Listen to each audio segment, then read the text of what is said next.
Hi అండి. మా చెల్లెల ఇంటికి వెళ్ళి ఇంక బయటికి వస్తుండగా పాము నా ముందు నుంచే వెళ్ళిపోయింది. ఇంక నేను ఒకటో పరుగో పరిగెట్టాననమాట. రియల్‌గా నా ముందు నుంచి ఇంత పెద్ద పాము చూస్తానని అయితే అస్సలు అనుకోలేదు. అది సన్నంగా పొడుగ్గా ఉన్నది. అది పాము పేరు కూడా నాకు తెలియదనమాట. అది ఎంత షార్ప్‌గా పైకైతే ఎగురుతున్నది. ఎటు వీడియో తీస్తే అంతా అలాగే ఎగురుతుందనమాట అది కూడాన.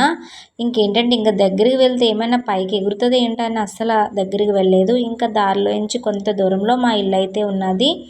ఇంకా ఏంటంటే ఇంకా కొంత దూరంలోనేమో మంచూరియా బండైతే ఉన్నది. ఇంక మంచూరియా తిందాము అత్త అన్నదనమాట. ఇంకొక కప్పే షేర్ చేసుకుందాం అనుకున్నాము. టేస్ట్ ఎలా ఉంటదా ఏంటనేది తెలియదు కాబట్టి ఒక కప్పే తీసుకున్నాం అనమాట. తింటే అంతగా టేస్ట్ అయితే ఏమీ అనిపించలేదండి. ఇంకా నచ్చి తీసుకున్న తర్వాత అంతంత మాత్రాన్నే తిన్నామన్నమాట. కాకపోతే మన ఇంట్లో చేసుకుంటే బాగుంటుంది ఫ్రెష్‌గా, నీట్‌గాన.